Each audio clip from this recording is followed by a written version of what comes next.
Capítulo 1. El silencio antes de la tormenta. Hay un instante, invisible a los ojos, en el que el mundo parece contener la respiración. No hay ruido, no hay movimiento. Solo un vacío que podría asustar a los débiles, y, sin embargo, es el terreno fértil donde los fuertes plantan la semilla de su grandeza. Ese silencio es el preludio de todo lo que estás destinado a ser. Cuando las aguas están tranquilas, cualquiera puede fingir serenidad. Pero es cuando el viento rompe las olas y el cielo se oscurece que el verdadero carácter sale a la luz. En esos momentos, la calma no es un lujo, es un arma. No es un adorno para los días fáciles, sino un filo afilado forjado en el calor de la presión. Piensa en Abraham Lincoln, recibiendo telegramas en plena guerra civil, cada palabra un golpe directo a su alma. Mientras otros gritaban, él escuchaba. Mientras otros maldecían, él pensaba. Y en ese silencio interno, donde el pánico no podía entrar, forjaba decisiones que moldearían el destino de una nación. Lincoln entendía que la calma no es pasividad, es la disciplina de un general que sabe que su ejército solo gana si su mente permanece firme. La calma bajo presión es la herencia de quienes han decidido no arrodillarse ante el caos. Es el eco de Thomas Edison trabajando noche tras noche, con el sudor cayendo sobre planos manchados de aceite, mientras el mundo le llamaba fracasado. No respondía con rabia. Respondía con foco. Mientras otros se consumían en la queja, él buscaba, con paciencia de relojero, el filamento correcto que encendería la luz. La gente piensa que la calma es un rasgo de nacimiento, un don. No lo es. Es una decisión. Es el fruto de una mente que ha sido entrenada como el acero, a través del fuego de la adversidad y el frío de la soledad. Es una fortaleza invisible que se construye ladrillo a ladrillo, pensamiento a pensamiento. En el tablero de ajedrez de la vida, el que pierde la calma pierde la partida. El gran maestro no mueve la pieza por impulso, observa, calcula, espera. La paciencia no es lentitud, es precisión. En la sala donde se decide el futuro, los gritos son el idioma de los que ya han perdido, el silencio es la lengua secreta de los que van a ganar. Pero para dominar esa calma, primero hay que entender la mente. No como un concepto abstracto, sino como el campo de batalla más feroz que existe. Tus pensamientos son ejércitos, algunos leales, otros traidores. Si permites que el miedo sea tu general, tu derrota es cuestión de tiempo. Si el orgullo dirige la marcha, caerás en emboscadas de tu propio ego. Pero si es la inteligencia fría, templada con propósito, la que lleva las riendas, cada paso será un avance hacia la victoria. En la historia, los grandes imperios no cayeron solo por la fuerza del enemigo, sino por la corrupción interna, por las decisiones tomadas en la fiebre del pánico. Roma no se derrumbó en un solo día, se quebró poco a poco, cada vez que la impulsividad reemplazó a la estrategia. Así también el individuo no se destruye por un solo error, sino por ceder, repetidamente, a la tormenta interior. La calma no significa que no sientas la presión. Significa que la sientes, la reconoces, y eliges no obedecerle. Es mirar al caos como un cirujano mira al bisturí, con respeto, pero sin miedo. Walt Disney, quebrado y sin un centavo, enfrentó estudios que le cerraban las puertas y banqueros que le daban la espalda. Él podía haber dejado que el peso lo aplastara. En vez de eso, imaginó mundos que aún no existían. Mientras otros contaban problemas, él contaba historias. Y es ahí donde comienza el verdadero dominio, cuando entiendes que la calma no se alimenta de lo que pasa afuera, sino de lo que decides cultivar adentro. La tormenta externa es solo un espejo de la tormenta interna.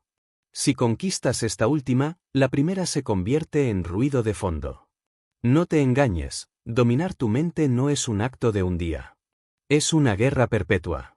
Cada mañana te sientas a negociar con tu miedo, con tu ira, con tu ansiedad. Y cada día decides si vas a cederles el trono, o si vas a seguir gobernando. Andrew Carnegie, antes de ser el hombre más rico de su tiempo, era un niño escocés trabajando en fábricas oscuras, respirando humo y soportando jornadas interminables. Aprendió pronto que la única libertad que nadie podía arrebatarle era la calma con la que pensaba en su próximo movimiento. En un mundo que te empuja a reaccionar, el verdadero rebelde es quien responde con pensamiento. La calma es el acto más radical en una era que idolatra la velocidad y desprecia la reflexión. Y si logras entrenarte para no correr con la multitud, para no dejar que la urgencia dicte tu camino, te convertirás en esa figura extraña y magnética que, en medio del desastre, sigue caminando con pasos seguros. Porque la calma no es simplemente ausencia de ruido, es presencia de propósito. Es saber que cada segundo de pánico que no cedes es un segundo ganado para pensar con claridad. Y en ese espacio que otros desperdician en gritar, tú estarás dibujando la ruta hacia donde todos querrán llegar, pero solo tú habrás encontrado.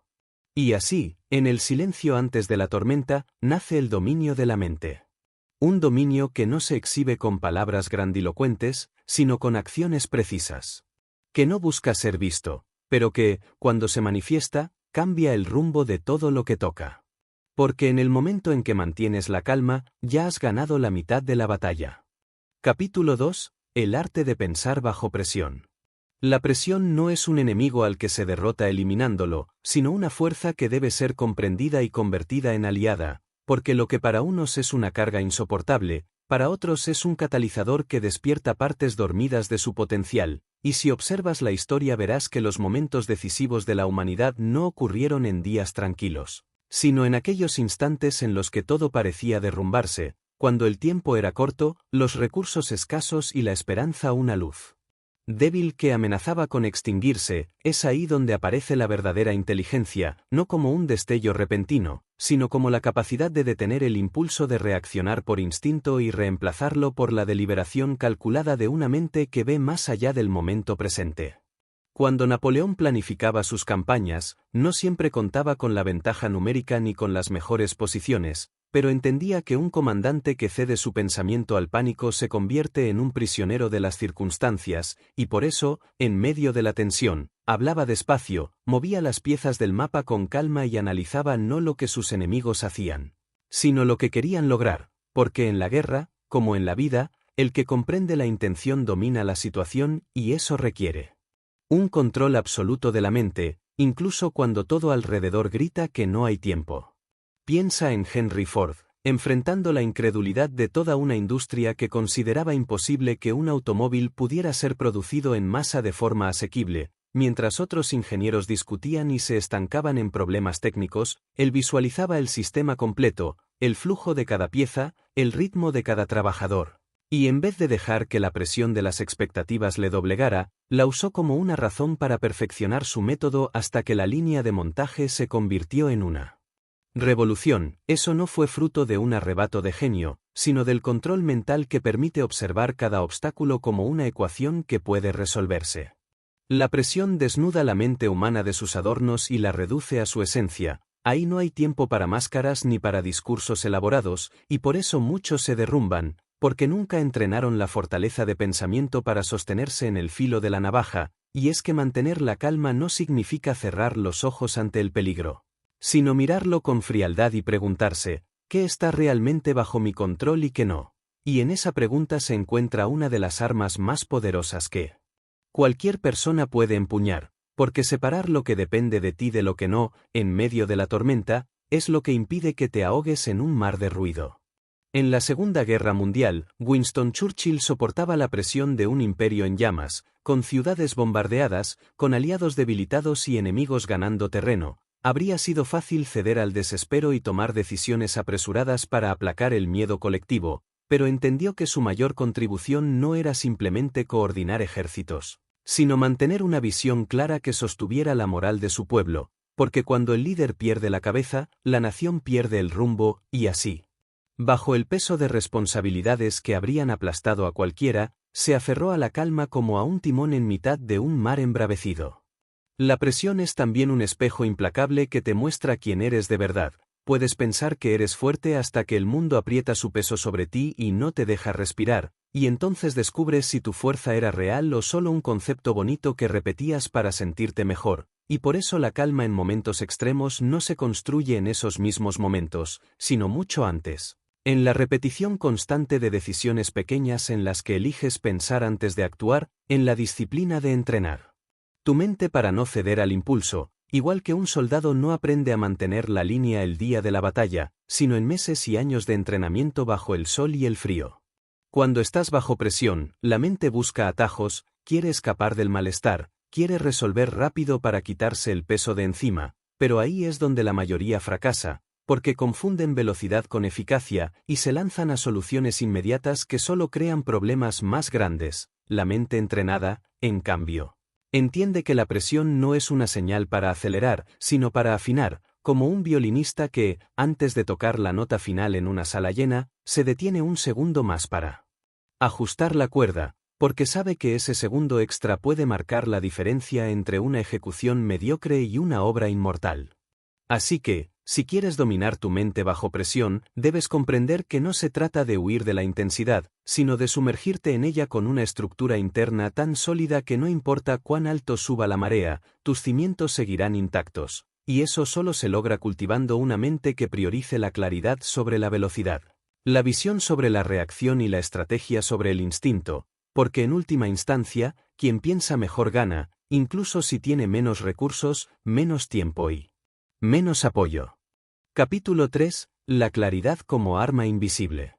En un mundo donde la información se multiplica a una velocidad imposible de asimilar, donde cada pantalla y cada voz parecen gritarte que debes decidir ahora, moverte ya, reaccionar sin pensar, la claridad se convierte en un bien tan raro como el oro, y más valioso que cualquier recurso físico que puedas poseer.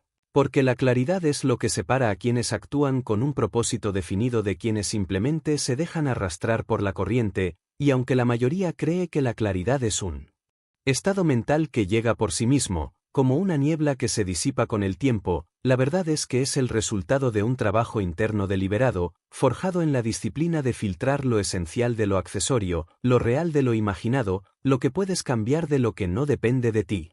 Piensa en Leonardo da Vinci, que vivió en una época en la que las ideas eran tan valiosas como los metales preciosos. Él no se lanzaba a cada proyecto que le proponían ni respondía a cada estímulo con una acción inmediata, sino que observaba, anotaba, investigaba, hacía preguntas que otros no se atrevían a hacer. Y en esa aparente lentitud acumulaba un poder que le permitía unir conceptos que nadie más veía conectados. Su claridad no provenía de tener menos distracciones, porque las tuvo, sino de su habilidad para navegar entre ellas sin perder de vista su visión principal.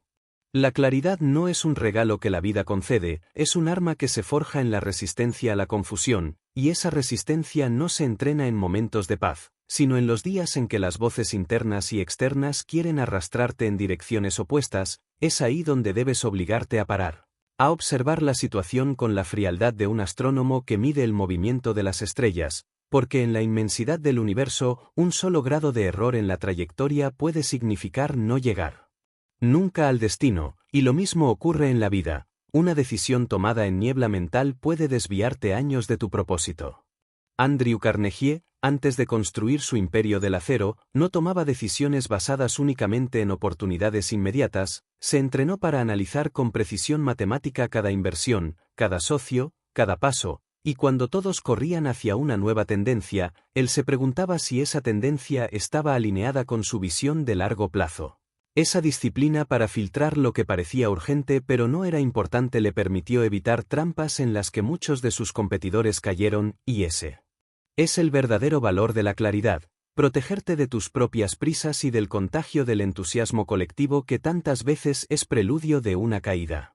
En el campo de batalla, un comandante que pierde la claridad está condenado, porque bajo el rugido de los cañones y la confusión del combate, la mente se llena de impulsos contradictorios. Algunos oficiales quieren atacar, otros retroceder, y en medio de ese caos, el líder que mantiene la visión nítida no se guía por la intensidad del momento, sino por la lectura global de la situación, incluso si esa lectura contradice las emociones inmediatas. Esta es la razón por la que los generales más respetados en la historia no eran necesariamente los más temerarios, sino los que podían ver con serenidad la línea invisible que conectaba cada movimiento con el resultado final. En la vida personal sucede lo mismo, cada día es un pequeño campo de batalla donde la niebla de la confusión intenta infiltrarse. Puede ser una oportunidad que parece brillante pero en realidad es una distracción, puede ser un conflicto que amenaza con desviar toda tu energía emocional, puede ser un miedo que, aunque no tiene fundamento, consume tu capacidad de actuar. Y si no has entrenado tu mente para ver con claridad, terminarás gastando años en caminos que no llevan a ninguna parte. Acumulando frustración y sintiendo que el tiempo se te escurre sin haber avanzado en lo que realmente querías construir. La claridad, además, no es solo un filtro hacia afuera, es también una transparencia hacia adentro, porque para pensar con precisión necesitas conocerte con brutal honestidad, sin excusas ni justificaciones, necesitas reconocer cuáles son tus verdaderas motivaciones y cuáles son solo deseos prestados por la sociedad, por tu entorno o por la imagen que quieres proyectar. Demasiadas personas creen tener metas propias cuando en realidad persiguen expectativas ajenas, y esa confusión es la razón por la que, incluso al lograr lo que se propusieron, sienten un vacío que no pueden explicar. Thomas Edison, mientras trabajaba en sus inventos, no estaba persiguiendo simplemente la aprobación de sus contemporáneos o la validación pública, sino la resolución de problemas que él consideraba esenciales para el progreso humano, y esa claridad de propósito fue la que le permitió soportar miles de intentos fallidos sin rendirse, porque cuando tu visión es nítida, los fracasos no son un motivo para detenerte, sino datos que perfeccionan tu estrategia. Si quieres dominar tu mente y mantener la calma bajo presión, debes entender que la claridad no es opcional, es la base sobre la cual se construye todo lo demás. Sin claridad, la disciplina es sufrimiento inútil, la acción es desgaste sin dirección, la resiliencia es resistencia ciega y la adaptación se convierte en un vaivén sin sentido. Pero con claridad, cada paso, cada sacrificio y cada ajuste que haces encajan como piezas de un engranaje mayor que te empuja hacia adelante con fuerza acumulada. Por eso, cada mañana deberías hacerte la misma pregunta que los estrategas más grandes de la historia: ¿qué es lo que realmente importa hoy? Y resistir la tentación de responder con una lista interminable. En cambio, deberías destilar tu respuesta hasta llegar a lo esencial, porque la claridad no se mide por la cantidad de cosas que decides hacer, sino por la precisión con la que eliges dónde poner tu energía, y cuando logras esto, la presión externa pierde poder sobre ti, porque ya no puede arrastrarte hacia direcciones que no te pertenecen. La claridad es un escudo contra la confusión y una espada contra la indecisión, y en un mundo que premia la rapidez por encima de la exactitud, ser claro es un acto de rebelión silenciosa, pero tremendamente poderosa. Capítulo 4. La visión que sostiene al guerrero. En la vida, la visión no es un simple sueño decorativo ni una imagen inspiradora colgada en la pared de una oficina, es el mapa que le da sentido a cada paso, el faro que guía en la noche más oscura, la brújula que mantiene tu rumbo cuando el terreno se vuelve hostil y la tormenta parece interminable. Una visión auténtica no se construye en un momento de euforia, sino en la soledad silenciosa donde uno se atreve a enfrentarse a sus miedos y a sus deseos más profundos, y es ahí donde empieza la verdadera batalla, porque la mayoría de las personas no fracasa por falta de talento o de oportunidades, sino por carecer de un destino claro hacia el cual orientar su energía. La historia está llena de ejemplos de hombres y mujeres que, armados con una visión inquebrantable, lograron mover montañas imposibles para cualquiera que no pudiera ver más allá del presente inmediato. Piensa en Walt Disney, un hombre que fue despedido de un periódico por falta de creatividad y que, en más de una ocasión, estuvo al borde de la ruina económica, pero que, mientras otros veían dibujos y personajes como entretenimiento pasajero, él veía ciudades enteras de fantasía, veía parques, veía mundos donde la imaginación no tenía límites. Esa visión era tan real para el que no importaba cuántas puertas se cerraran, cuántos bancos lo rechazaran, o cuántas voces le dijeran que estaba loco. Porque su mente ya habitaba ese futuro y solo estaba construyendo el camino para llegar a él. La visión actúa como una fuerza invisible que reorganiza tu vida entera, decide a qué le dices sí y a qué le dices no, filtra las oportunidades, filtra las personas que entran en tu círculo, filtra incluso tus pensamientos, porque cuando la visión es fuerte, las distracciones pierden su atractivo y las dificultades pierden su peso. El general que marcha hacia la batalla con un objetivo claramente definido no se distrae con cada movimiento del enemigo, porque sabe que la victoria no depende de ganar cada escaramuza, sino de conquistar el objetivo final. Así, en la vida, la visión te permite soportar derrotas parciales sin perder la guerra, porque entiendes que son solo desvíos en el camino hacia un destino más grande. Abraham Lincoln tenía una visión que superaba el conflicto inmediato, en medio de la guerra civil, cuando su país estaba dividido, cuando la presión política y militar lo acosaba desde todos los frentes, su objetivo no era simplemente terminar la guerra, sino preservar la unión y sentar las bases para un futuro donde la libertad fuera un principio inquebrantable. Esa visión era tan clara que soportó críticas feroces, fracasos estratégicos y pérdidas humanas incalculables sin permitir que su convicción se erosionara. Sin una visión así, cualquier líder se habría rendido o habría negociado una paz débil, pero Lincoln sabía que un objetivo a medias no es victoria, es traición al propósito. Una visión auténtica tiene otra característica: no nace para impresionar a otros, sino para encender tu propia alma. Demasiadas personas formulan visiones basadas en la aprobación social, en lo que creen que debería desearse, pero esas visiones son frágiles porque dependen de la validación externa. El día que las críticas sean más fuertes que los aplausos, esa visión se derrumbará. Por el contrario, cuando tu visión es íntima, profundamente tuya, puedes atravesar años de oscuridad sin renunciar, porque la fuerza no viene de la aceptación de otros, sino de la certeza interna de que este camino es el único que vale la pena recorrer. Henry Ford no creó el automóvil, pero sí visualizó un mundo en el que cualquier persona común pudiera tener uno. En su mente, esa imagen no era una idea vaga, sino una realidad inevitable, y fue esa convicción la que lo llevó a desafiar la mentalidad industrial de su tiempo, a perfeccionar la línea de montaje y a cambiar no solo una industria, sino la forma en que las personas se movían, trabajaban y vivían. Si su visión hubiera sido débil, se habría detenido en el primer fracaso mecánico o en la primera oleada de burlas, pero en su mente, la historia ya estaba escrita y solo quedaba ejecutar capítulo por capítulo. La visión no es estática, se expande, se afina y se transforma con el tiempo, pero su esencia permanece inmutable. Es como un río que puede cambiar de cauce, pero que siempre fluye hacia el mismo océano. Para mantenerla viva, necesitas alimentarla constantemente con imágenes, ideas, aprendizajes y experiencias que la fortalezcan. Los grandes visionarios no esperan inspiración, la cultivan, llenan su entorno de estímulos que les recuerdan hacia dónde se dirigen, se rodean de personas que comparten su fe en lo imposible y eliminan de raíz cualquier influencia que siembre dudas sin ofrecer soluciones. Sin visión, la calma bajo presión se convierte en mera resistencia sin dirección, la claridad se vuelve estéril porque no hay un destino al cual aplicar esa lucidez, y la disciplina se siente como una cadena en lugar de un instrumento de liberación. Por eso, antes de preocuparte por actuar rápido, por trabajar duro o por aprovechar cada oportunidad, debes asegurarte de que sabes hacia dónde estás navegando, porque el barco más veloz se pierde igual si no tiene un puerto definido. Y aquí está el detalle más importante: tu visión no tiene que ser comprendida por todos. De hecho, es probable que la mayoría no la entienda, y eso está bien, porque la visión no es un mensaje publicitario para convencer masas, sino un compromiso personal que te mantiene de pie cuando las fuerzas parecen agotarse. En el silencio de tus noches, cuando el mundo duerme, tu visión es esa voz que te recuerda por qué empezaste, que te obliga a levantarte una vez más, que convierte el sacrificio en algo que no solo soportas, sino que eliges, porque cada paso te acerca a algo tan real para ti que no necesitas que nadie más lo valide.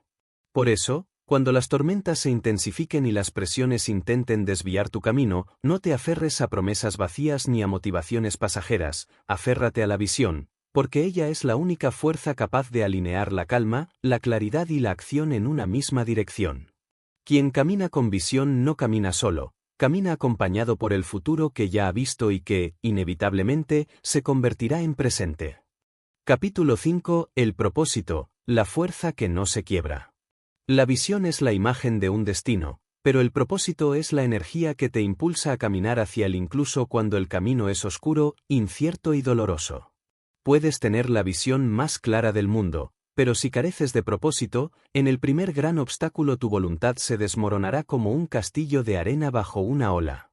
El propósito es esa llama interior que no depende del clima, del entorno ni de la aprobación externa, una llama que permanece encendida incluso cuando el viento arrecia, y que, lejos de apagarse con la presión, crece alimentada por ella. El propósito no es algo que se inventa para motivarse, ni un eslogan que se repite frente al espejo. Es algo que se descubre a través de una búsqueda honesta, muchas veces dolorosa, en la que te enfrentas a ti mismo para responder preguntas que no todos están dispuestos a hacer.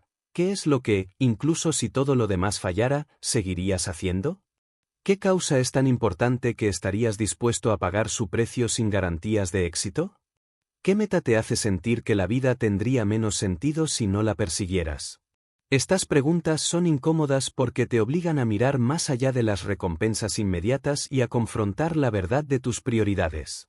Piensa en Nelson Mandela, encarcelado durante 27 años, privado de libertad, aislado, enfrentado a un sistema que quería quebrarlo física y mentalmente. Cualquier visión de cambio político habría muerto en esas condiciones si no hubiera estado alimentada por un propósito tan grande que trascendiera su propia vida.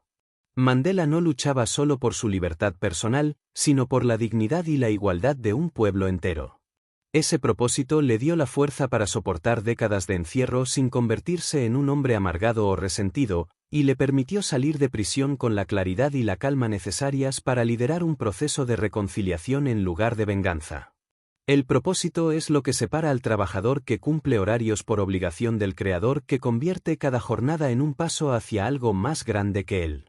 Thomas Edison no pasó miles de horas en su laboratorio solo por curiosidad científica, su propósito era mejorar la vida de millones de personas con luz, sonido y tecnología que antes parecían imposibles.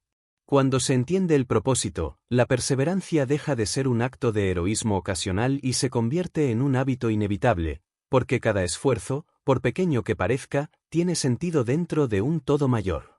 Pero el propósito auténtico también tiene una cualidad peligrosa para quienes lo poseen, es tan fuerte que puede incomodar al mundo que prefiere la comodidad de la mediocridad. Cuando actúas guiado por un propósito real, expones a los demás a la comparación con sus propias vidas sin dirección, y eso provoca resistencia, críticas e incluso ataques. Por eso, muchas personas abandonan sus propósitos no porque hayan descubierto que eran incorrectos, sino porque no soportaron el aislamiento que conlleva vivir con un nivel de determinación que otros no pueden entender. Andrew Carnegie, antes de ser un magnate del acero, fue criticado por su ambición y más tarde, cuando decidió dedicar gran parte de su fortuna a la filantropía, fue acusado de hipócrita por quienes no podían comprender que su propósito había evolucionado hacia algo más grande que acumular riqueza. El propósito también actúa como filtro moral.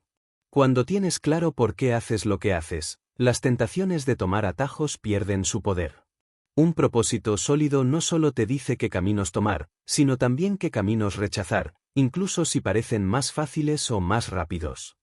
Henry Ford podría haber seguido fabricando coches para las élites, obteniendo mayores márgenes de beneficio con menos riesgo, pero su propósito era diferente, quería democratizar el automóvil, hacerlo accesible para la clase trabajadora, y eso lo llevó a desafiar los estándares de la industria. A asumir riesgos enormes y a soportar una presión inmensa hasta que su visión se hizo realidad. El propósito es también la única fuente de resiliencia que no se agota. La motivación superficial se derrumba cuando no ves resultados inmediatos, el propósito, en cambio, te permite seguir avanzando aunque el progreso sea invisible durante años. Walt Disney, antes de construir su primer parque, acumuló deudas, fracasos y rechazos, pero su propósito de crear un lugar donde familias enteras pudieran compartir momentos de magia y esperanza era tan grande que cada caída solo reforzaba su determinación. Y hay algo más, el propósito verdadero no siempre es glamuroso. A veces implica trabajos repetitivos, sacrificios silenciosos y renuncias que nadie aplaudirá. Los constructores de catedrales en la Edad Media trabajaban sabiendo que jamás verían terminada la obra a la que dedicaban su vida. Su propósito no era recibir reconocimiento, sino dejar una herencia que trascendiera su propia existencia. En un mundo obsesionado con la gratificación inmediata, ese nivel de compromiso parece casi imposible, pero es precisamente lo que hace que las obras verdaderamente grandes sobrevivan siglos. Sin propósito, cualquier logro se siente vacío. Con propósito, incluso la derrota se convierte en una lección valiosa. El propósito no garantiza que el camino sea fácil, pero sí garantiza que cada paso, incluso los más duros, tengan sentido. Es lo que te permite levantarte cuando el cuerpo pide rendirse, lo que te da calma en medio de la tormenta y claridad en medio del caos. Es, en última instancia, lo que hace que tu vida sea más que una serie de días acumulados, la convierte en una historia coherente, con un hilo conductor que une cada capítulo. Así que, si quieres dominar tu mente y mantener la calma bajo presión, no busques solo técnicas de control emocional o estrategias de productividad. Busca tu propósito, y una vez que lo encuentres, protégelo con la misma determinación con la que un soldado protege su bandera, porque será lo único que te mantenga firme cuando todo lo demás falle. Quien tiene un propósito no solo sobrevive, trasciende. Capítulo 6. Disciplina, el puente entre el propósito y la realidad. El propósito es la chispa, la idea que enciende tu interior y te hace ver un destino que parece inalcanzable para los demás, pero la disciplina es el puente que conecta esa chispa con el mundo real. Sin disciplina, el propósito se queda en una idea brillante que muere en la comodidad de tu imaginación. Con disciplina, incluso la visión más ambiciosa se convierte en un proyecto tangible, paso a paso, día tras día, aunque a veces cada paso sea apenas perceptible. La disciplina es el lenguaje que entiende la realidad, porque mientras los sueños se expresan en imágenes y emociones, el mundo responde a actos concretos y repetidos con precisión. Mucha gente cree que la disciplina es una cárcel que mata la creatividad, cuando en realidad es la estructura que la protege. Piensa en los grandes inventores, artistas, líderes y estrategas. Ninguno llegó a su cima solo por inspiración momentánea, todos trabajaron con una rutina casi sagrada, un método que les permitía avanzar incluso en días sin motivación. Thomas Edison, a pesar de su genio, no esperaba la llegada mágica de una idea perfecta, dedicaba jornadas interminables a probar, medir, registrar y ajustar, con la certeza de que la constancia produciría resultados aunque la inspiración se retrasara. Esa es la esencia de la disciplina, no depender de estados de ánimo, sino de sistemas que funcionan bajo cualquier clima emocional. La disciplina es incómoda porque te obliga a renunciar a placeres inmediatos por recompensas lejanas, y ahí es donde la mayoría falla. En un mundo donde la gratificación instantánea está a un clic de distancia, muy pocos están dispuestos a sostener un esfuerzo constante que no ofrece resultados inmediatos. Pero la historia favorece a los que persisten más allá de la impaciencia colectiva. Andrew Carnegie no se convirtió en un titán del acero porque tuviera un golpe de suerte. Lo hizo porque, durante años, se dedicó a optimizar cada parte del proceso productivo, repitiendo y mejorando hasta alcanzar un nivel que sus competidores no podían igualar, y eso requiere una disciplina que no se alimenta del entusiasmo, sino del compromiso con un estándar. La disciplina es también la forma más pura de respeto hacia tu propio propósito. Si dices que algo es importante para ti, pero no le dedicas tiempo todos los días, no es un propósito, es un deseo pasajero. El guerrero no entrena su espada solo cuando hay guerra, lo hace cada mañana, cada tarde, cada noche, hasta que el filo es una extensión de su cuerpo, porque sabe que el combate no avisa con antelación. De igual forma, quien espera el momento perfecto para actuar nunca estará listo, porque ese momento perfecto no existe, lo único que existe es la preparación constante que transforma cualquier instante en una oportunidad aprovechable. La disciplina no es rígida por naturaleza, es adaptable, porque sabe que el mundo cambia y que las condiciones no siempre serán las mismas.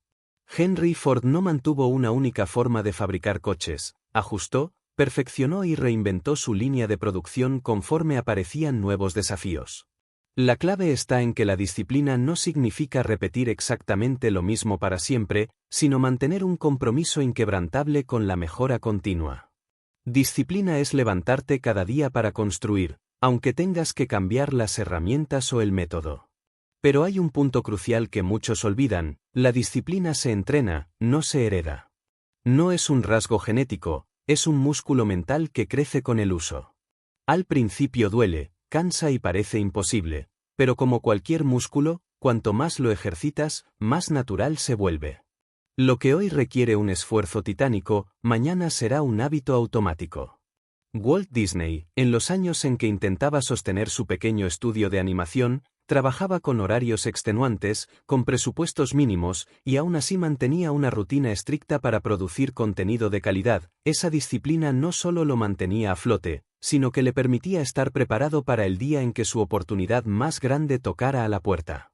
La disciplina es también el antídoto contra la presión desmedida. Cuando enfrentas una crisis, tu reacción será el reflejo de lo que has practicado a diario. Si has entrenado tu mente y tu cuerpo para responder con precisión y calma, no importará la magnitud del desafío, tu respuesta será automática y efectiva. Es lo que diferencia al soldado veterano que mantiene la formación bajo fuego enemigo del novato que cede al pánico. En los momentos decisivos, no actúas como sueñas, actúas como has entrenado. Además, la disciplina crea un efecto acumulativo que pocos comprenden. Cada día que cumples con tu rutina, no solo avanzas en lo inmediato, sino que fortaleces tu identidad como alguien que cumple lo que se propone.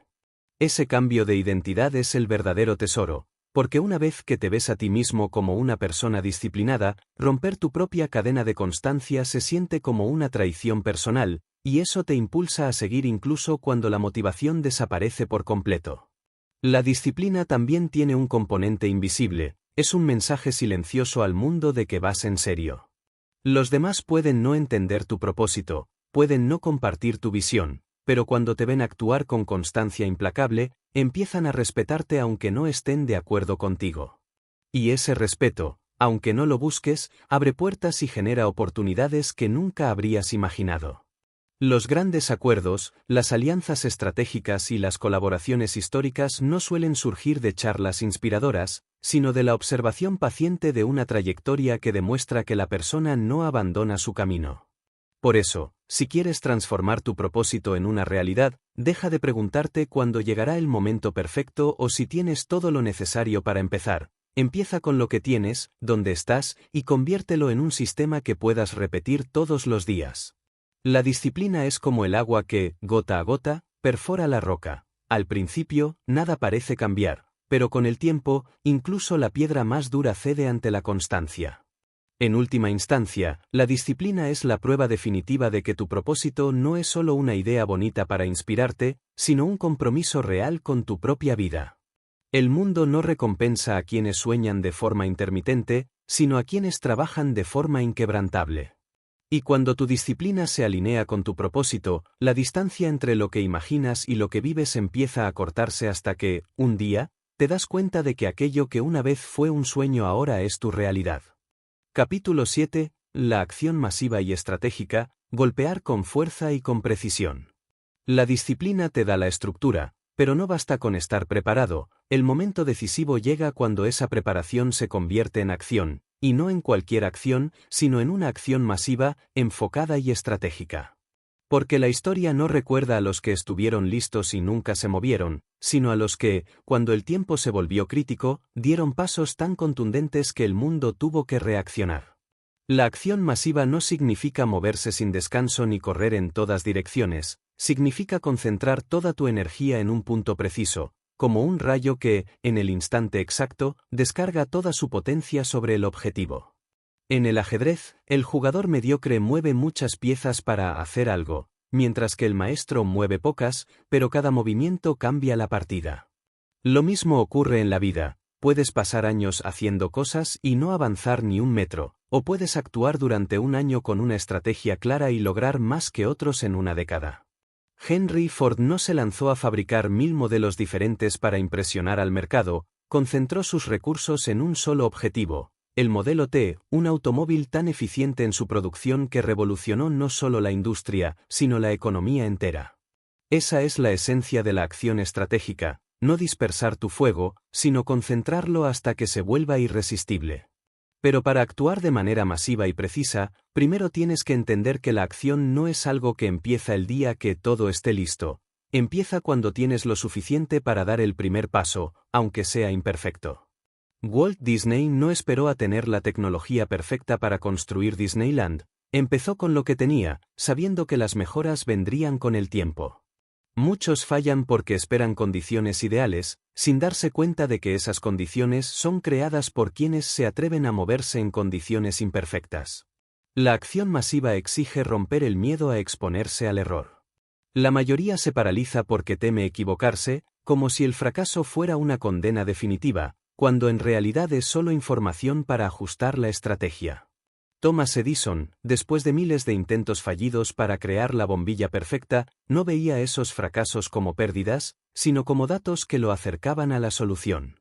La acción estratégica convierte cada error en un activo, porque lo interpreta no como un final, sino como una herramienta de precisión para afinar el próximo golpe.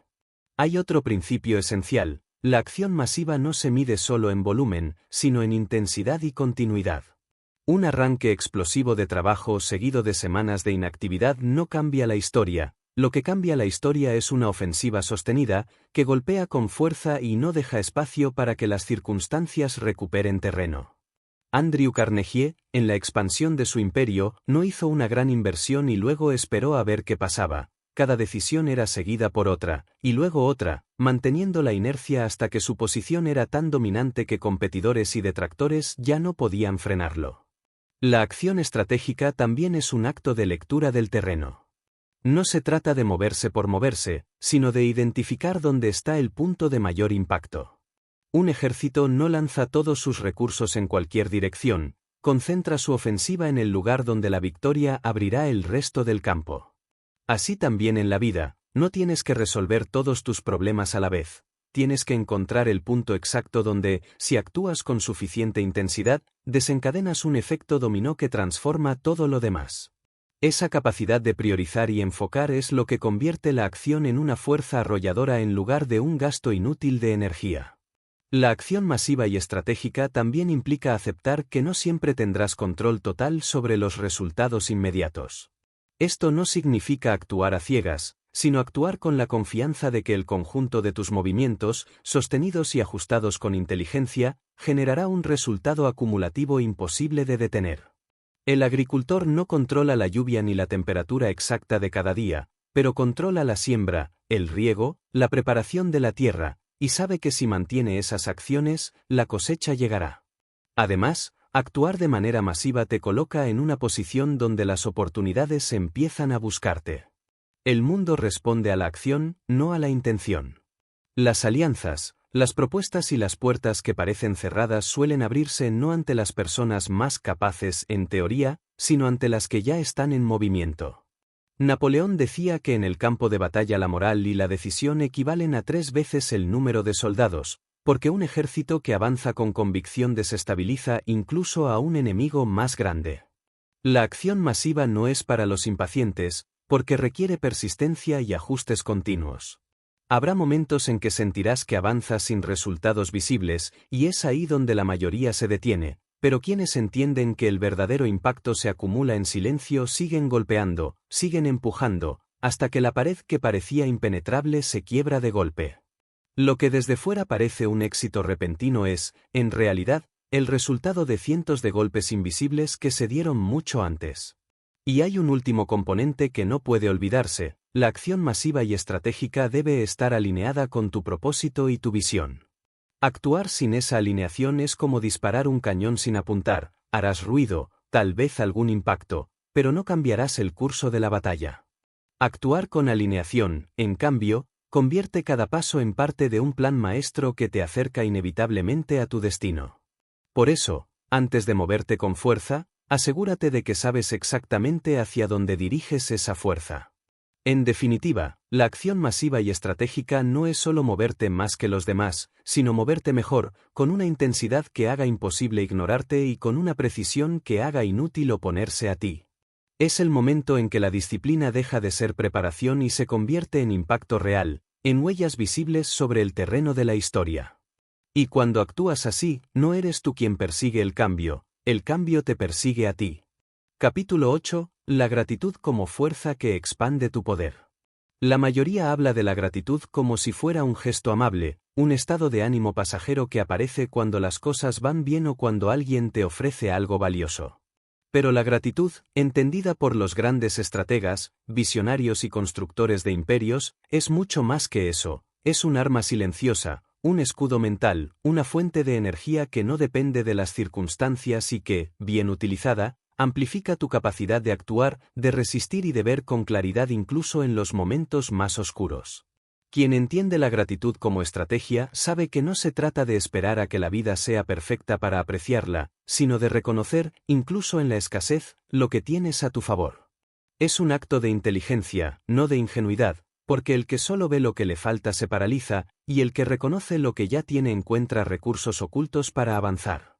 Andrew Carnegie, en su juventud, trabajaba en condiciones duras en una fábrica de algodón, pero en lugar de consumirse en la queja, veía cada día como una oportunidad para aprender, para observar el funcionamiento de los negocios, para identificar a las personas que podrían abrirle caminos más adelante. Esa gratitud no era un sentimentalismo, era una visión calculada de cómo aprovechar hasta el contexto más limitado. La gratitud es también un antídoto contra la arrogancia que destruye a tantos líderes y creadores. Cuando crees que todo lo que tienes es solo fruto de tu propio mérito, pierdes la conexión con la realidad y tarde o temprano, tu ego se convierte en tu peor enemigo. La gratitud te recuerda que, aunque tu esfuerzo es clave, siempre hay manos, momentos y circunstancias que han colaborado con tu camino, desde el mentor que te dio un consejo en el momento exacto, hasta el competidor que, sin saberlo, te obligó a mejorar. Incluso los fracasos son motivos de gratitud, porque cada uno de ellos, si lo miras con la perspectiva correcta, lleva en su interior una lección que fortalece tu capacidad de resistir. Los líderes que han atravesado guerras, crisis económicas o revoluciones industriales saben que la gratitud es una disciplina mental que te impide caer en el cinismo. Winston Churchill, en medio de la Segunda Guerra Mundial, no solo agradecía la resistencia de sus soldados y la alianza de sus socios estratégicos, también encontraba motivos para reconocer pequeños logros logísticos o avances tecnológicos que, aunque parecían mínimos frente a la magnitud del conflicto, eran señales de que el esfuerzo colectivo estaba dando frutos. Esa práctica le permitía mantener la moral, no solo la suya, sino la de toda una nación que dependía de su fortaleza. La gratitud estratégica también cumple una función que pocos mencionan: amplía tu campo de visión. Cuando solo te concentras en lo que falta o en lo que no funciona, tu mente se estrecha, tu creatividad se reduce y tu energía se debilita. En cambio, cuando entrenas la gratitud, tu atención se expande y empiezas a ver posibilidades que antes eran invisibles. Henry Ford, mientras perfeccionaba su línea de montaje, no solo agradecía los grandes avances, sino cada mejora mínima en eficiencia, cada trabajador que proponía una idea útil, cada pieza que podía producirse con menos desperdicio. Ese enfoque lo mantenía en un estado de optimización constante, porque al reconocer el valor de lo pequeño, podía acumular victorias que, con el tiempo, se transformaban en una ventaja abrumadora. No confundas la gratitud con conformismo. No se trata de aceptar la mediocridad ni de dejar de aspirar a más, sino de reconocer que cada paso logrado es una base sólida para el siguiente. Walt Disney no dejó de buscar nuevas historias o innovaciones en sus parques por estar agradecido con lo que ya había construido. Su gratitud le daba la perspectiva para disfrutar los frutos de su trabajo sin perder la ambición de crear más. Esa combinación, aprecio por el presente y hambre por el futuro, es lo que convierte a la gratitud en un combustible de alta potencia para la acción. La gratitud también te protege de la desesperación en momentos de crisis. Cuando todo parece derrumbarse, cuando los planes fallan y los recursos escasean, es fácil caer en un estado mental en el que nada parece suficiente. Ahí es donde la gratitud se convierte en supervivencia mental, te obliga a identificar lo que aún tienes, lo que sigue funcionando, lo que puedes usar para construir de nuevo. Es la diferencia entre quien, tras un golpe, se queda paralizado mirando las ruinas, y quien empieza a recoger las piedras que aún sirven para levantar una nueva estructura. Incluso en el combate personal más duro, la lucha contra tus propias dudas y miedos, la gratitud es un arma. Porque cuando empiezas a reconocer tus avances, por pequeños que sean, tu mente recibe la señal de que estás progresando, y ese reconocimiento activa la motivación para seguir. Muchas personas abandonan no porque no puedan llegar a la meta, sino porque no ven señales de progreso, y la gratitud, bien entrenada, te enseña a ver esos signos incluso cuando están escondidos bajo capas de dificultad. Napoleón Bonaparte, conocido por su ambición y agresividad estratégica, también practicaba la gratitud de forma calculada. Después de cada campaña, por difícil que hubiera sido, reconocía públicamente a las unidades que habían destacado, y lo hacía no solo como un gesto moral, sino como una táctica para reforzar la lealtad y el compromiso de sus tropas. Sabía que un soldado que se siente valorado pelea con más fuerza en la próxima batalla. En la vida civil, ocurre lo mismo. Los equipos, socios y aliados que reciben gratitud genuina se vuelven más comprometidos y creativos, porque saben que su esfuerzo no pasa desapercibido. Por eso, si quieres mantener la calma bajo presión y dominar tu mente, no dejes la gratitud para los días fáciles. Practícala especialmente cuando la tensión sea más fuerte. Haz de ella un hábito diario, como el entrenamiento físico o la planificación estratégica, porque la gratitud es también un ejercicio. Cuanto más lo practicas, más rápido tu mente identifica oportunidades en cualquier circunstancia. Y al final, esa habilidad se traduce en una ventaja táctica que pocos poseen, la capacidad de actuar desde la abundancia mental, incluso en medio de la escasez externa. La gratitud no te hace más lento ni más pasivo, al contrario, te da la estabilidad emocional para moverte con más fuerza, porque te recuerda que ya tienes una base desde la cual atacar, que no partes desde cero, que cada victoria pasada y cada recurso presente son armas en tu arsenal. Y quien se mueve desde la abundancia siempre actúa con más claridad y menos miedo que quien se mueve desde la carencia. Esa es la diferencia entre sobrevivir y liderar, entre reaccionar y crear. Capítulo 9. La adaptabilidad, el arte de cambiar sin perder el rumbo. En la guerra, en los negocios, en la ciencia y en la vida, la capacidad de adaptarse no es una habilidad secundaria, es la diferencia entre la supervivencia y la desaparición. La historia está repleta de imperios, compañías e individuos que, por no adaptarse, pasaron de dominar el mundo a ser simples notas al pie en los libros de historia. Y sin embargo, adaptarse no significa ser voluble ni abandonar tu propósito, significa tener la flexibilidad suficiente para ajustar el método sin traicionar el destino final. El bambú sobrevive a tormentas que arrancan robles porque sabe doblarse sin romperse, pero sigue enraizado en el mismo suelo. La gratitud, que exploramos antes, es el ancla que te permite adaptarte sin caer en el caos.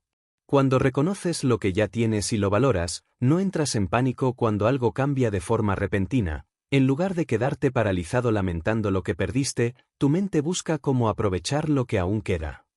Henry Ford, durante la Gran Depresión, enfrentó una caída brutal en las ventas y la presión de competidores que adoptaban nuevas tecnologías. No se aferró a los procesos que antes le habían dado éxito como si fueran intocables, reconfiguró sus líneas de producción, ajustó estrategias y buscó innovaciones que mantuvieran su visión viva. Esa capacidad de soltar lo que ya no funcionaba y adoptar lo que la realidad exigía fue lo que le permitió mantenerse en el juego. La adaptabilidad es un acto de humildad estratégica. Significa aceptar que, por muy bueno que seas, el mundo es más grande y más cambiante que tus planes. Andrew Carnegie, que construyó un imperio en el acero, no lo hizo solo por dominar la producción, sino porque tuvo la habilidad de leer los cambios en la economía y en la demanda antes que otros. Sabía cuándo expandirse, cuándo vender, cuándo asociarse y cuándo retirarse de ciertas áreas para concentrarse en otras más prometedoras. La rigidez habría sido su ruina, porque lo que te llevó a la cima no siempre es lo que te mantendrá allí. Napoleón Bonaparte entendía que la estrategia militar no podía ser un conjunto de órdenes fijas. En el campo de batalla, adaptaba sus planes sobre la marcha, reubicaba tropas, cambiaba direcciones y aprovechaba debilidades inesperadas en el enemigo. Esa agilidad mental era lo que le permitía ganar batallas contra ejércitos más grandes y mejor equipados. La adaptabilidad es exactamente eso, no apegarte a la forma original del plan más de lo que te apegas a tu objetivo final. Pero adaptarse no significa improvisar sin rumbo. Es un equilibrio delicado entre reaccionar y dirigir. El líder adaptable no corre detrás de cada cambio como si fuera una hoja llevada por el viento, elige qué cambios adoptar y cuáles ignorar, porque no todo movimiento en el entorno merece una reacción. Ahí es donde la claridad, la visión y el propósito, construidos en los capítulos anteriores, se vuelven esenciales. Son el filtro que decide qué modificaciones suman valor y cuáles solo dispersan tu energía. En los negocios modernos, la adaptabilidad es la razón por la que algunas empresas tecnológicas sobreviven décadas mientras otras desaparecen en pocos años. La diferencia no está siempre en la calidad del producto inicial, sino en la capacidad de cambiar el modelo, el mercado o la tecnología antes de que sea demasiado tarde. Walt Disney, después del éxito de sus películas animadas, podría haberse quedado en ese terreno cómodo, pero decidió dar un salto hacia los parques temáticos, un riesgo enorme que implicó aprender de industrias completamente distintas. Esa decisión cambió no solo su compañía, sino el entretenimiento global. En la vida personal, la adaptabilidad es igual de crítica. Cambian las relaciones, cambian las circunstancias, cambia la economía, cambia tu propio cuerpo con el tiempo. Si te aferras con rigidez a lo que funcionaba antes, te quedas atrapado en un pasado que ya no existe. La persona adaptable, en cambio, observa los cambios sin perder la calma, porque sabe que siempre puede encontrar una nueva forma de avanzar. Y aquí la gratitud vuelve a jugar un papel central. Cuando estás agradecido por tus habilidades, tus recursos y tus experiencias, ves los cambios como oportunidades para aplicarlos de nuevas maneras, en lugar de verlos como amenazas que te dejan indefenso. La adaptabilidad también es una prueba de fuerza psicológica. Cambiar no es fácil, porque implica renunciar a la seguridad de lo conocido, y el cerebro humano está diseñado para aferrarse a patrones familiares incluso cuando ya no funcionan. Por eso, quienes se entrenan para adaptarse desarrollan una mente que tolera la incomodidad del cambio y la transforma en motivación. Thomas Edison, enfrentado a la llegada de nuevas tecnologías que podrían haber vuelto obsoletos sus inventos, no reaccionó con quejas ni con nostalgia. Analizó cómo integrar esas innovaciones en sus proyectos, cómo usarlas a su favor en lugar de pelear contra ellas. En un mundo cada vez más rápido y volátil, la adaptabilidad es más que una ventaja competitiva, es una condición de supervivencia. Pero no se trata de cambiar por cambiar, sino de hacerlo con inteligencia, con la serenidad de quien sabe que cada ajuste está al servicio de una misión mayor. Es un arte. Conservar la raíz mientras mueves las ramas, mantener el timón firme mientras cambias las velas. Y quienes lo dominan no solo sobreviven a las tormentas, salen de ellas más fuertes, con nuevos recursos y una comprensión más profunda de sí mismos y de su entorno. Si entiendes la adaptabilidad como una extensión de tu disciplina y tu propósito, cada cambio deja de ser una amenaza y se convierte en un terreno nuevo para demostrar tu capacidad.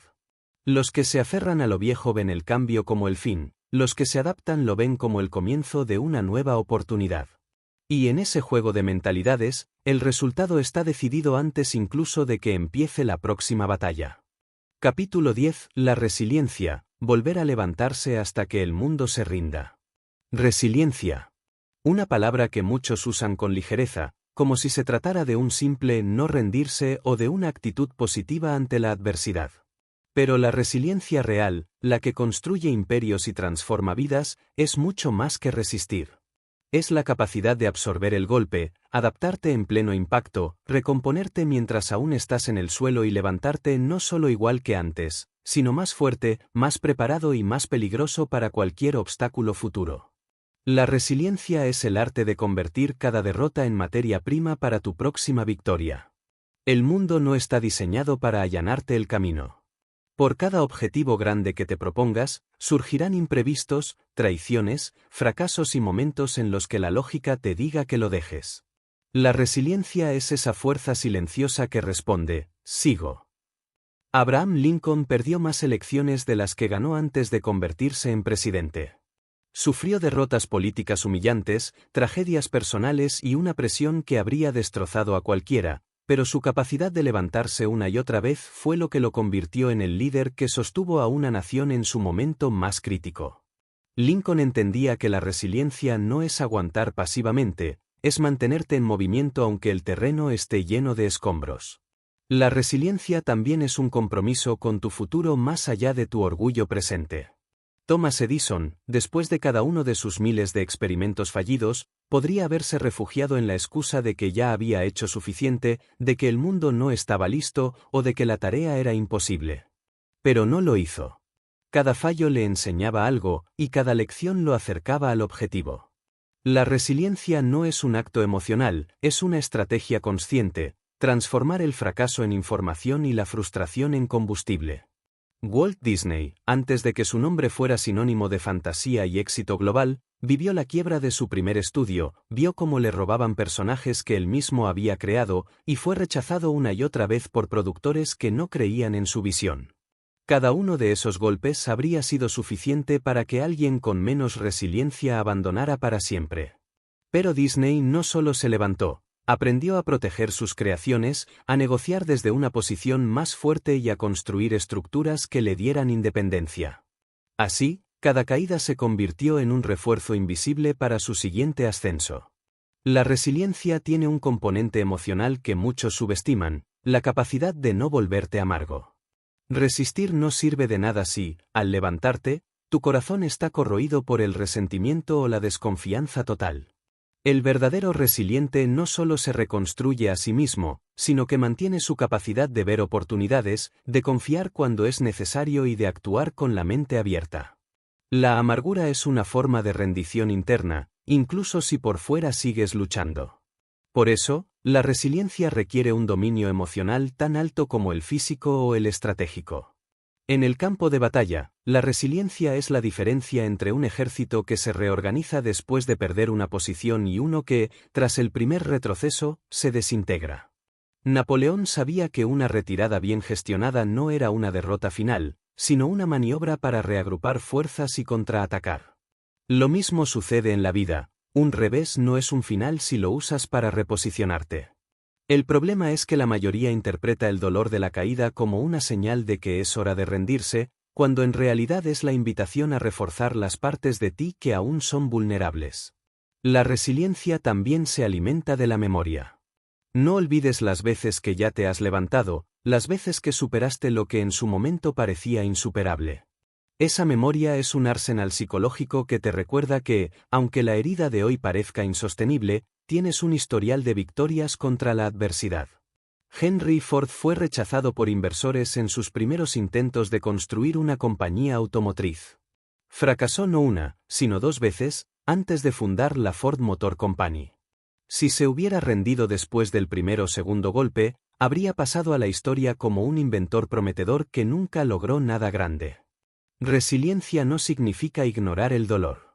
Significa mirarlo de frente, reconocerlo y decidir que no tendrá la última palabra.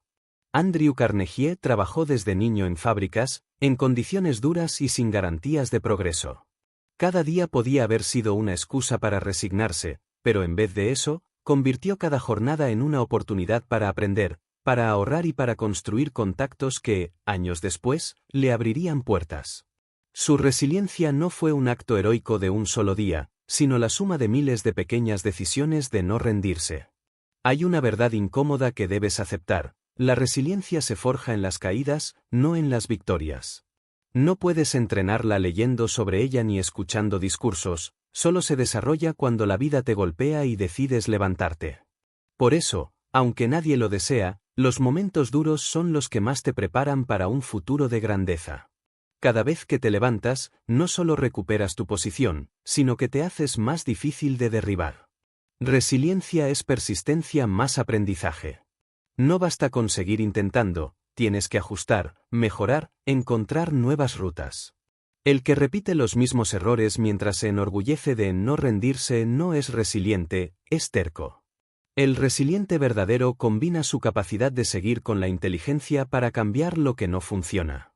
Así, cada intento posterior es más fuerte que el anterior. En última instancia, la resiliencia es la garantía de que ningún obstáculo será definitivo mientras decidas que no lo sea. Es lo que mantiene viva tu visión cuando los demás han abandonado, lo que sostiene tu propósito cuando parece que no queda energía, lo que mantiene tu disciplina cuando el cansancio es insoportable. Y es la señal más clara para el mundo de que eres una fuerza que no puede ser ignorada, porque puedes caerte, sí, pero siempre, siempre, volverás a levantarte.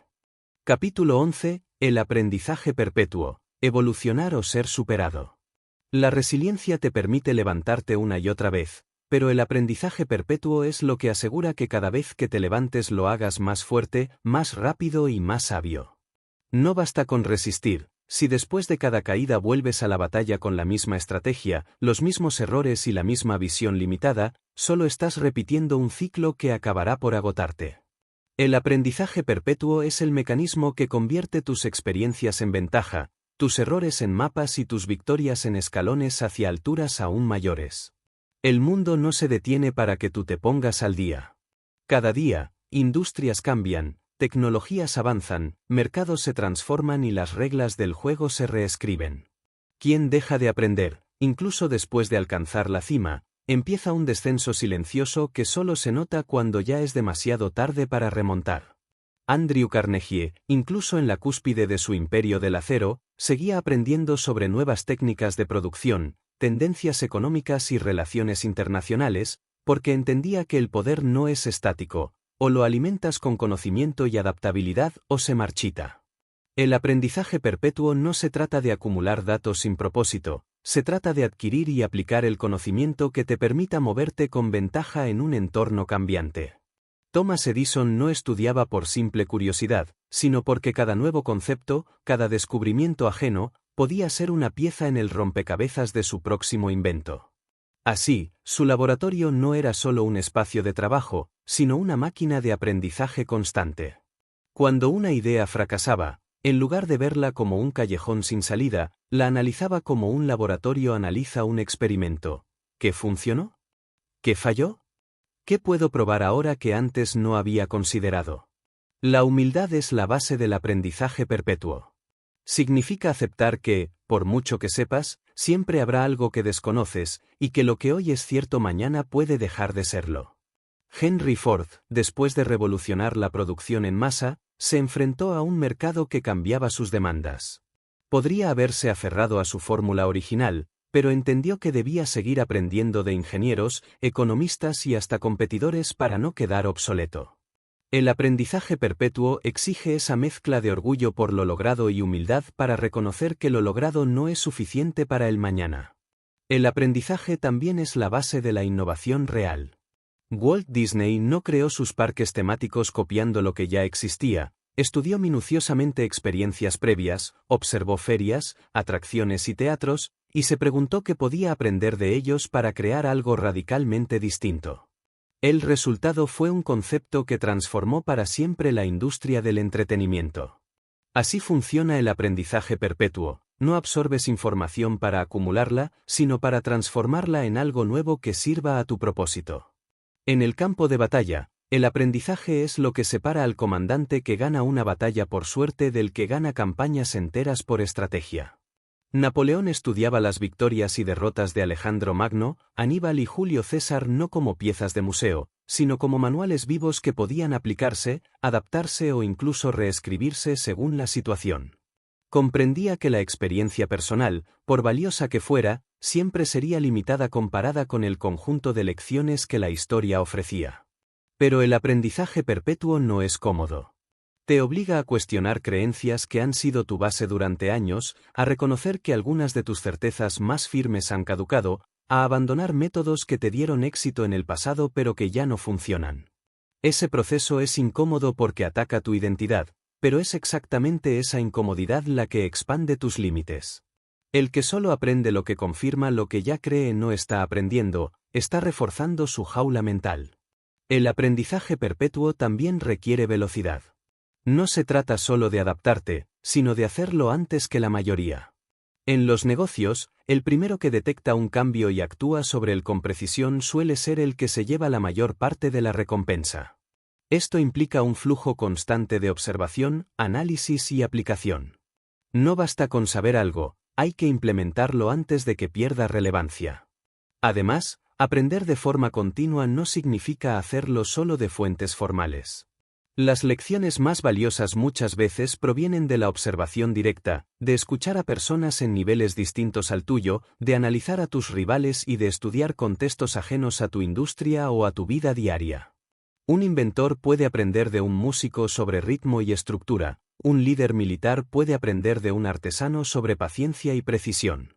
El aprendizaje perpetuo es un acto de conexión entre ideas que a primera vista parecen inconexas. La relación entre resiliencia y aprendizaje perpetuo es inseparable. Sin resiliencia, abandonarías el aprendizaje al primer fallo, y sin aprendizaje, tu resiliencia sería un bucle agotador que no conduce a nada. Cuando ambos se unen, cada caída se convierte en un curso intensivo de mejora, y cada levantada es una versión optimizada de ti mismo. El resultado es un avance exponencial que deja atrás a quienes solo se recuperan para volver al mismo punto. En última instancia, el aprendizaje perpetuo no es una opción para quienes quieren mantenerse relevantes en un mundo que cambia a una velocidad implacable. Es una obligación, una estrategia de supervivencia y una palanca de crecimiento. Porque el que deja de aprender no se queda en el mismo lugar, empieza a retroceder. Y en el juego de la vida, no hay pausa. O evolucionas, o eres superado. Capítulo 12. El dominio final. Convertirse en el dueño de uno mismo. En este punto, Todo lo que hemos recorrido, desde la calma bajo presión hasta el aprendizaje perpetuo, se une en una verdad esencial: el mayor territorio que conquistarás en tu vida no será un mercado, un campo de batalla o un escenario público. Será tu propia mente. Ese es el campo de operaciones más exigente, el más traicionero y el más decisivo. Porque si logras gobernarte a ti mismo, ningún enemigo externo podrá doblegarte. Y si no lo logras, incluso con todos los recursos del mundo, te perderás en tus propias tormentas internas. Dominarte significa que, cuando el caos golpea, tu calma se convierte en el núcleo desde el que operas, que, cuando la confusión nubla el horizonte, tu claridad traza la ruta, que, cuando la incertidumbre amenaza con paralizarte, tu visión permanece intacta, recordándote hacia dónde te diriges. Significa que tu propósito no es un adorno, sino la columna vertebral que sostiene tu voluntad, que tu disciplina es el músculo invisible que mueve tus acciones cada día, que tu acción es masiva y precisa, capaz de abrir brechas donde otros solo ven muros. Significa que tu gratitud no es una emoción suave, sino un escudo contra la desesperación y un radar que detecta oportunidades ocultas. Que tu adaptabilidad no es improvisación desesperada, sino maniobra estratégica que te mantiene en juego incluso cuando el tablero cambia sin aviso. Que tu resiliencia no es un simple aguante, sino un resurgir continuo, cada vez más fuerte, cada vez más peligroso para cualquier obstáculo. Y que tu aprendizaje perpetuo no es una actividad ocasional, sino un flujo constante que te asegura que siempre estarás evolucionando más rápido que los retos que enfrentas. Cuando todos estos elementos se unen, algo cambia de forma irreversible, dejas de reaccionar ante la vida y empiezas a dirigirla. Dejas de esperar a que las circunstancias sean favorables y empiezas a crear condiciones favorables. Ya no pides permiso a las circunstancias para avanzar, las circunstancias se ven obligadas a adaptarse a tu avance. Este es el punto en el que dejas de jugar dentro de las reglas que otros establecieron y comienzas a escribir tus propias reglas. Pero llegar aquí no es un evento aislado, no hay una ceremonia donde te entreguen una medalla y te declaren dueño de ti mismo. Es un trabajo diario, un contrato que firmas contigo mismo cada mañana y que debes honrar incluso en los días en que todo en ti quiere romperlo. Es en esos días, precisamente, donde más se demuestra tu dominio. Porque cualquiera puede seguir un plan cuando todo fluye, el verdadero maestro lo sigue cuando todo se derrumba. El dominio final no significa que nunca volverás a sentir miedo, frustración o cansancio. Significa que esos estados ya no dictan tus decisiones. El miedo puede hablar, pero no conduce el vehículo.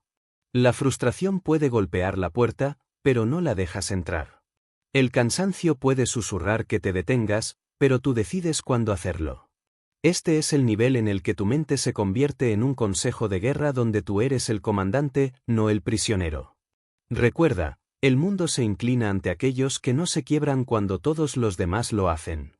Lincoln mantuvo la unión de un país desgarrado no porque tuviera todas las respuestas, sino porque nunca dejó que la presión lo empujara a decisiones desesperadas. Ford cambió la historia industrial no porque fuera el primero en soñar con un automóvil, sino porque convirtió ese sueño en una producción imparable. Disney transformó el entretenimiento no porque nunca fallara, sino porque cada caída lo refinaba más. Edison iluminó el planeta no porque tuviera suerte, sino porque su aprendizaje era tan constante como su perseverancia.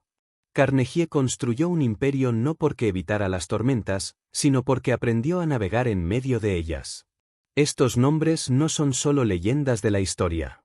Son recordatorios de lo que ocurre cuando una persona decide que su mente, su voluntad y su dirección no estarán a la venta para el miedo, la duda o la comodidad. Y aunque las circunstancias de cada uno sean distintas, el principio es el mismo: dominarse a uno mismo es el primer y último paso para dominar cualquier otra cosa. Así que aquí estás, con todo este arsenal en tus manos. Calma para ver con claridad. Claridad para reforzar tu visión. Visión para sostener tu propósito. Propósito para alimentar tu disciplina. Disciplina para generar acción masiva y precisa. Acción para construir resultados. Gratitud para reconocer y multiplicar tus recursos. Adaptabilidad para maniobrar en cualquier terreno. Resiliencia para levantarte cada vez que caigas. Y aprendizaje perpetuo para nunca dejar de avanzar. La pregunta ya no es si puedes hacerlo. La pregunta es si decidirás hacerlo cada día, incluso cuando sea incómodo, incluso cuando duela, incluso cuando parezca inútil. Porque el dominio final no se gana en un instante glorioso, sino en la suma de miles de decisiones invisibles que, con el tiempo, te convierten en alguien que nada ni nadie puede romper. El mundo observará. Algunos se burlarán. Otros se inspirarán. Pero al final, la única opinión que importa es la tuya, porque solo tú sabrás si diste todo lo que eras capaz de dar. Y cuando llegue el momento de mirar atrás, no querrás ver una vida en la que fuiste esclavo de tus miedos o de las circunstancias. Querrás ver una vida en la que fuiste el arquitecto de tu destino. Mantén la calma. Piensa con inteligencia. Domina tu mente. Y entonces descubrirás que, bajo cualquier presión, en cualquier terreno, tú no solo juegas el juego, tú lo defines.